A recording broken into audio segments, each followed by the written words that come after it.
इस वीडियो के अंदर मैं एक्सप्लेन करने वाला हूँ बैटल थ्रू द हेवन के एपिसोड 53 को, जो कि एक नोबल बेस्ड एक्सप्लेनेशन होगा। जैसे कि अपने लास्ट एपिसोड के अंदर देखा था, मिस्टिक क्लाउड से अपने सभी वॉरियर को लेकर प्राइमर क्लैन के ऊपर हमला करने के लिए जा रहा होता है, और प्राइमर क्लैन होता है हमारे आइस एम्परर का। इसलिए यूनसन बहुत ही अच्छे से जानता था कि आइस एम्परर को हराना इतना ज्यादा आसान नहीं होगा। इसलिए वो अपने दो मिस्टिक क्लाउड के एल्डरों को बुलाता, जिनका नाम युंडू और यूनसा था। और ये दोनों एल्डर कुछ टाइम पहले डाउ वेंग लेवल पर थे, और यूनसन और होल ऑफ सोल की मदद से इन लोगों को डाउ वांग लेवल पर पहुंचा दिया गया। और तभी यूनसन इन दोनों से बोलते कि जाओ जाकर प्राइमर क्लैन को पूरी तरीके से तबाह कर डालो, और अगर उनको बचाने के लिए कोई और भी आता तो उसे भी मारने से पहले एक बार भी मत सोचना, और उसको भी पूरी तरीके से तबाह कर डालना। और सबसे इंपॉर्टेंट बात, जो प्राइमर क्लैन के अंदर जीव फैमिली के जो मेंबर छुपे हुए हैं, उनमें से कोई एक भी वहां से भाग ना पाए, उनको पकड़ो या मार डालो। ये सुन के वो दोनों एल्डर बोलते कि सेक्ट लीडर आप बिल्कुल भी चिंता मत करो, हम पूरी तरीके से तबाह कर डालेंगे प्राइमर क्लैन को, और बहुत ही जल्दी हम लोग जीमा एम्पायर पे राज करेंगे। और ये बोल के वो दोनों वहां से चले जाते, तभी अचानक से उस रूम का माहौल थोड़ा सा चेंज होने लगता है, और वहाँ पे एक शैडो मैन आ जाता है, और वो यूनसेंट से बोलता है, ये बात मैं तुम्हें पहले बता देता हूँ कि इस बार कोई भी जीव फैमिली का मेंबर नहीं बचना चाहिए। पिछली बार जब तुमने जीव क्लैन के ऊपर हमला किया तो वहाँ से काफी लोग बच के निकल गए, और इस बार उनमें से कोई भी नहीं बचना चाहिए। ये सब सुन के यूनसेंट के दिमाग में एक क्वेश्चन आता है, और वो उलूसोल वाले बंदे से पूछता है, मुझे एक बात समझ में नहीं आ रही कि आप जीव कबीले से क्या चाहते हो, क्योंकि जीव कबीला तो बहुत ही ज्यादा छोटा कबीला है, इसलिए मैं समझ नहीं पा रहा हूँ कि आपको जीव कबीले से ऐसी क्या चीज चाहिए। और ये सुनते कर उलूसोल का बंदा भड़क जाता है, और वो बोलता है कि तुम अपनी औकात में रहो, जो मैं तुमसे बोल रहा हूँ सिर्फ उस पर ध्यान दो, क्योंकि तुम्हें जो डाउजोंग वाली पावर दी वो उलूसोल वालों ने दी है। अगर हम लोग चाहे तो तुमसे ये पावर छीन भी सकते, और तुम्हें तुम्हारे असली लेवल पे पहुंचा देंगे, इसलिए तुम अपनी औकात में रहोगे तो फायदे में रहोगे। और ये बात सुनते कर यूनसन काफी ज्यादा डर जाता है, और फिर वो बोलता है, अगर आपको जीव क्लैन से जो चीज चाहिए अगर वो इन लोगों के पास भी नहीं मिली तो फिर आप क्या करोगे। तो होलोप्सुल का बंदा बोलता है, तो फिर हम जीव क्लैन के उस लड़के के पीछे जाएंगे जिसका नाम जियान है, क्योंकि फिर वो चीज उसी लड़के के पास मिलेगी। और जब यूनसन जियान नाम सुनता है तो वो काफी ज्यादा शॉक हो जाता है, और वो बोलता है, वो जियान नाम का लड़का तो आज से 3 साल पहले मर चुका होगा। ये सुनकर होलोप्सुल का बंदा भड़क जाता है, और बोलता है कि बेवकूफ है तू, क्योंकि मुझे उस जियान की न्यूज कुछ टाइम पहले मिली थी, वो अभी भी जिंदा है, और वो अभी ब्लैक कॉन रीजन के अंदर, और अब वो काफी ज्यादा पावरफुल हो चुका है, क्योंकि उसने ब्लैक कॉन रीजन के अंदर एक डाउ वांग लेवल की पीक के वॉरियर को मार डाला है। इससे तुम समझ सकते अब वो कितना ज्यादा पावरफुल हो चुका है। और ये सब सुन के यूनसन काफी ज्यादा शॉक हो जाता है, और बोलता है, डाउओं को मार डाला, ऐसे कैसे हो सकता है। बट तभी वो अपने पुराने फ्लैशबैक में चला जाता है, जहाँ पे जियान ने एक एंग्री बुद्धा लोटस बनाकर मिस्टिक क्लाउड के फर्स्ट एल्डर को मार डाला था। और फिर होलोप्सुल का बंदा बोलता है, तुम्हें उस दिन जियान को यहाँ से भागने नहीं देना चाहिए था, और वो बहुत ही जल्दी अब जीमा एम्पायर लौटेगा, और वो सबसे पहले आकर तुम्हें मारेगा। ये सुनते कर यूनसन को थोड़ा सा गुस्सा आ जाता है, और वो बोलता है, तो क्या हुआ, उसने एक डाउ वांग लेवल के वॉरियर को मार डाला, और मैंने उसे 3 साल पहले इतनी बुरी तरीके से मारा था, मार मार के भूत बना दिया था, और उसे कुत्ते की तरह यहाँ से भगा दिया था जीमा एम्पायर से, और अगर वो फिर से आता तो मैं उसे फिर से मारूंगा और उसे मार मार के भूत बना दूंगा। तभी होलोप्सुल का बंदा बोलता है, तुम कुछ भी करो, बस जीव फैमिली के सभी लोगों को तुम्हें पकड़ना है, और अगर तुम इस बार भी नाकाम होती हो तो फिर हमारे चीफ तुमसे नाराज हो जाएंगे, और जब हमारे चीफ नाराज हो गए तुमसे तो फिर तुमसे हर चीज छीन ली जाएगी। और वो बंदा वहां से चला जाता है, और ये सब बातें सुनकर यूनसन को काफी तेज गुस्सा आता है, और वो बोलता है कि इस बार मैं जीव क्लैन के एक ही बंदे को नहीं छोड़ूंगा। और फिर सीन चेंज जो कि प्राइमर क्लैन के ऊपर आ जाता है, जहाँ पर प्राइमर क्लैन की एक हॉल के अंदर मीटिंग चल रही होती है, जहाँ पर या फिर सभी से बोल रही होती है कि मिस्टिक क्लाउड से बहुत ही जल्दी हमारे ऊपर हमला करने वाला है, इसके लिए हमें उसके लिए पूरी तरीके से तैयार होना चाहिए। और ये बात जब प्राइमर क्लैन की और एल्डर सुनते तो वो आपस में बातें करने लगते, और वो बोलते हैं, हमारे साथ ये सब इसलिए हो रहा है क्योंकि हमारे साथ जीव फैमिली के लोग रहते हैं, और हम लोग उनकी मदद करते हैं। अगर हम लोग जीव फैमिली को मिस्टिक क्लाउड सेक को दे देते हैं तो फिर वो लोग हमें छोड़ देंगे। ये सुनकर प्राइमर तानसेन भड़क जाता है, और बोलता है कि सभी के सभी चुप हो जाओ। और ये आवाज सुनकर सभी के सभी शांत हो जाते हैं, पर सभी लोग जियान के फर्स्ट भाई को देख रहे होते। तभी जियान का फर्स्ट भाई एक बड़ी सी स्माइल के साथ बोलता है, जो कुछ भी प्राइमर क्लैन के साथ हो रहा है कहीं ना कहीं उसमें हमारे जीव क्लैन की गलती है, इसलिए मैं जीडिंग आप सभी लोगों से बोलना चाहता हूँ, आप हमारे बची हुई जीव फैमिली के जो मेंबर है उनमें से आधे मेंबरों को मिस्टिक क्लाउड सेक को दे दो, और उन मिस्टिक क्लाउड सेक के लोगों से बोल दो कि हमारे कुछ मेंबरों को छोड़ दे, जिससे हमारे क्लैन की जो ब्लड लाइन है वो बच जाए, और ये सब चीजें हमारे लिए काफी है। और ये सब बातें बैठे हुए सुन रहे होती है आइजन पर, तभी वो अपनी आंखें खोलती और बोलती है, जीडिंग ये बात अपने दिमाग से तुम बाहर निकाल दो कि कोई भी तुम्हें किसी के हवाले करने वाला है। मैं आइस एम्पर में अपने प्राइमर क्लैन को आधा तबाह कर सकता हूँ, पर मैं कभी भी जीव फैमिली के मेंबर को मिस्टिक क्लाउड सेक के हवाले नहीं करूंगा। किसी भी कीमत में मैं तुम लोगों को प्रोटेक्ट करूंगा, चाहे फिर उसके लिए मुझे अपनी जान क्यों ना देनी पड़े। ये सुनकर जियान के थर्ड भाई के चेहरे पे एक स्माइल आ जाती, और वो आइस एम्पर से बोलते हैं, क्या तुम अभी भी मेरे थर्ड भाई जियान का इंतजार कर रहे हो। तो आइस एम्पर भी एक जोश के साथ बोलते हैं कि हाँ, मुझे जियान पे पूरा विश्वास है, वो एक दिन जरूर लौटेगा। और फिर वो सभी प्राइमर क्लैन के लोगों से बोलते हैं, तुम सभी लोगों को लग रहा होगा कि मिस्टिक क्लाउड सेक हम लोगों के ऊपर इसलिए हमला कर रहा है क्योंकि हमारे पास जीव कबीले के लोग हैं, पर ऐसा बिल्कुल भी नहीं है। तुम सभी लोग मेरी एक बात को नोटिस कर लो, मिस्टिक क्लाउड सेक बहुत ही जल्दी बाकी के और भी क्लैनों के ऊपर हमला करेगा, क्योंकि उसका जो असली प्लान है वो जीमा एम्पायर के ऊपर राज करना, इसलिए वो एक एक करके सभी बड़े क्लैनों के ऊपर हमला करेगा, और यहाँ तक कि वो रॉयल फैमिली को भी नहीं छोड़ेगा। और इसलिए हम लोगों को मिस्टिक क्लाउड सेक से बिल्कुल भी नहीं डरना चाहिए, और उनका डटकर सामना करना चाहिए। ये सुनकर सभी के अंदर एकदम से जोश आ जाता है। पर आइस एम्पर को एक और बात पता थी, जब मिस्टिक क्लाउड सेक प्राइमर क्लैन के ऊपर हमला करेगा तब कोई भी क्लैन प्राइमर क्लैन की मदद करने के लिए आगे नहीं आएगा, पर तभी प्राइमर क्लैन के ऊपर एक बहुत ही बड़ा अटैक होता है, जिस वजह से पूरा प्राइमर क्लैन हिल जाता है, क्योंकि मिस्टिक मिस्टिक क्लाउडसेक आ चुका था प्राइमर क्लैन के सामने और पूरे प्राइमर क्लैन के सामने खड़े हुए थे मिस्टिक क्लाउडसेक के वॉरियर। और तभी एक बहुत तेज आवाज आती कि सभी प्राइमर क्लैन के लोग सुन लो, तुम्हारे पास जो जीव फैमिली के बचे हुए मेंबर है वो हम लोगों के हवाले कर दो। और ये आवाज सुनकर प्राइमर क्लैन से बाहर आ जाते आइस एम्पर और तांगसेन। और तभी प्राइमर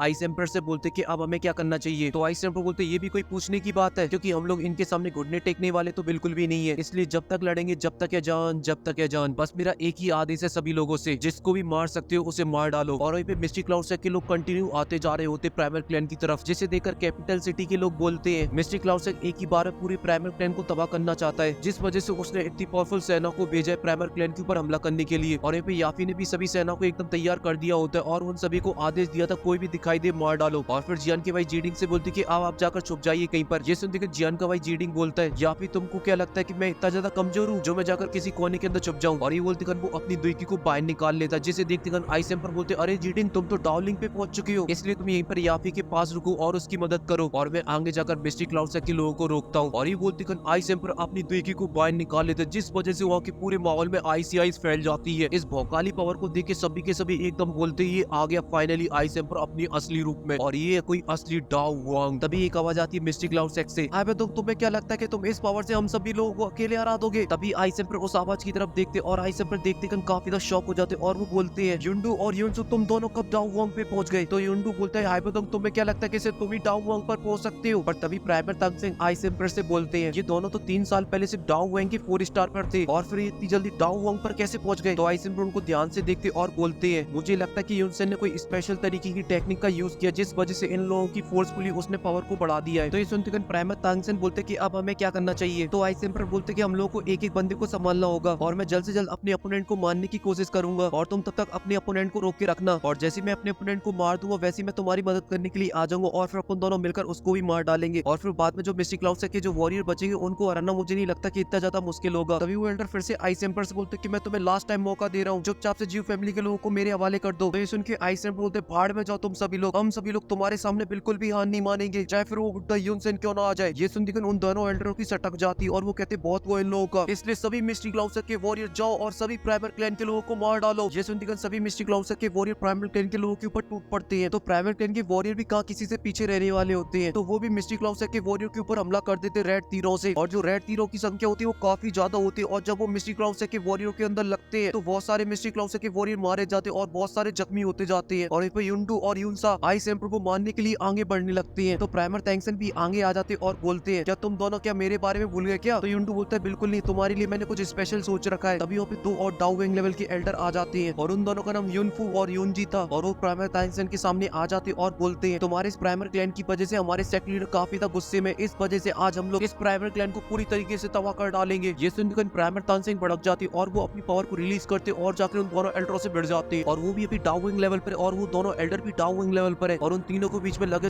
तेरी चालू हो जाती है। और वहीं पे आइस एम्पर उन दोनों डाउ वांग लेवल की वॉरियर से भिड़ जाती है और उन लोगों की फाइट काफी ज्यादा खतरनाक चल रही होती है। और वहीं पे प्राइमर तांगसेन भी लगे हुए होते हैं और बोल रहे होते हैं भले मैं तुम दोनों को ना हरा पाऊं पर मैं वादा करता हूँ कि तुम दोनों को ऐसा नुकसान पहुंचाऊंगा जिससे मिस्टिक क्लाउडसेक को भी नुकसान पहुंचेगा। और ये बोलते वो अपना सबसे पावरफुल अटैक को चार्ज करने लगते हैं और उससे उन दोनों एल्डर के ऊपर कर देते तो एल्डर भी उनके ऊपर अपना काउंटर अटैक कर देते, जिस वजह से वहाँ पे बहुत ही बड़ा ब्लास्ट होता है। और यहाँ पे छोटी मोटी नीचे भी फाइटें चल रही होती है और ये सभी फाइटें जीम एम्पायर की कैपिटल की मेन सिटी के अंदर हो रही होती है। इस वजह से जीम एम्पायर के बड़े से बड़े क्लैन इस फाइट को देख रहे होते हैं और उन्हीं क्लैनों में से रॉयल क्लैन भी होता है और उस क्लैन के लीडर जिया जिंगताई वो भी इस फाइट को देख रहे होते हैं। और ये सब देख के उन्हें काफी गुस्सा आ रहा होता है पर वो अपने गुस्से को कंट्रोल करके इस फाइट को देख रहे होते हैं क्योंकि वो अभी इस मैटर में कुछ भी नहीं कर सकती है। पर वो आइस एम्पर के साथ मिलकर फाइट करना चाहते थे और उनकी मदद करना चाहते थे पर वो ऐसा नहीं कर सकते हैं। तभी सैंड एम्पर की डॉटर बोलती है क्या हम लोग प्राइमर क्लैन की मदद नहीं कर सकते हैं। तो सैंड एम्पर बोलते हैं अगर हम लोग जाकर अभी प्राइमर क्लैन की मदद करते और मिस्टिक क्लाउडसेक से भिड़ जाते जाकर और साथ ही हमारी मदद करने के लिए नायान क्लैन और वू क्लैन भी आ जाता है और फिर भी हम लोग मिस्टिक क्लाउडसेक से हार जाते हैं अगर तो फिर हमारा जीम एम्पायर में रहना बहुत ही ज्यादा मुश्किल हो जाएगा और हमें मिस्टिक क्लाउड जीम एम्पायर से निकाल फेंकेगा। और जिया जिंगताई को ये भी पता था अगर वो फाइट में आते हैं तो मिस्टिक क्लाउडसेक से युनसेन जरूर आएगा और वो युनसेन के सामने 2 मिनट भी नहीं टिक सकते हैं और वो उन्हें बहुत ही आसानी से मार देगा। और उसके बाद फिर रॉयल क्लैन का और उनकी फैमिली का क्या होगा, इसलिए वो अपनी ग्रैंड डॉटर से बोलते हैं इसलिए हमें चुपचाप से इस फाइट को देखना चाहिए। और फिर हमें एल्केमिस्ट क्लैन दिखाया जाता है जहाँ पर एल्केमिस्ट फार्मा खड़े हुए होते हैं और वो भी इस फाइट को देख रहे होते हैं और उन्हें भी काफी ज्यादा गुस्सा आ रहा होता है मिस्टिक क्लाउडसेक के ऊपर और इसलिए बहुत सारे एल्डर भी फार्मा से बोल रहे होते हैं कि हमें जाकर प्राइमर क्लैन की मदद करनी चाहिए। पर फार्मा इस बात को टाल देते और चुपचाप से उस फाइट को देखने लगते हैं। और फिर हमें नायन क्लैन दिखाया जाता है जहाँ पर नायन की ग्रैंडफादर और और उसके फादर और उसके भाई खड़े हुए होते हैं और ये सब देख के उनको भी काफी ज्यादा गुस्सा आ रहा होता है। तभी नायन का भाई बोलता है हमें जाकर उन लोगों की मदद करनी चाहिए। तो नायन के फादर उसे रोक देते और बोलते कि हम लोग इसमें बीच में नहीं दखल दे सकते हैं। और तभी नायन के ग्रैंडफादर बोलते हैं मेरी पोती तो मिस्टी क्लाउसेक के अंदर एक एल्डर है और साथ ही वो अभी लाइफ और डेथ के गेट के अंदर भी गई हुई है और साथ ही उसके जो टीचर थी वो मिस्टी क्लाउसेक की सेक्युलर यूनियन थी। इस वजह से शायद मिस्टी क्लाउसेक हमारे ऊपर ना हमला करे। और वे प्राइमर क्लैन और मिस्टी क्लाउसेक की जो फाइट थी वो काफी ज्यादा खतरनाक चल रही होती है। और फिर हमें कैपिटल से 100 किलोमीटर दूर दिखाया जाता है 10 ग्रैफिनो को जो कि प्राइमर क्लैन की तरफ ही आगे बढ़ रहे होते हैं। और उन ग्रैफिनो पे जो वॉरियर थे उनकी पावर काफी ज्यादा थी। जब वो कैपिटल के अंदर एंट्री मारेंगे तो पूरी कैपिटल को हिला डालेंगे। और फिर मिस्टी क्लाउसेक और प्राइमर क्लैन की जो फाइट चल रही होती है वो अपनी चरम सीमा पे पहुंच चुकी होती है। इस वजह से चारों तरफ लड़ाई हो रही होती है और इसी वजह से चारों तरफ खून ही खून फैला हुआ होता है। और इसमें दोनों पार्टियों के काफी सारे वॉरियर मारे गए थे। पर जो मिस्टी क्लाउसेक की जो वॉरियरों की तादाद थी वो काफी ज्यादा थी, पर फिर भी प्राइमर क्लैन की सील्ड को वो नहीं तोड़ पाए थे और इसी वजह से वो अभी तक प्राइमर क्लैन के अंदर नहीं घुस पाए थे। और मिस्टी क्लाउसेक के वॉरियर इसलिए नहीं कर पाए थे क्योंकि मिस्टी क्लाउसेक के अंदर तादाद तो काफी ज्यादा थी वॉरियरों की, पर जो वॉरियर की जो क्वालिटी थी वो काफी ज्यादा गंदी थी। क्योंकि जब मिस्टी क्लाउसेक ने वॉरियर की भर्ती की थी तब उन्होंने बोला था आन दो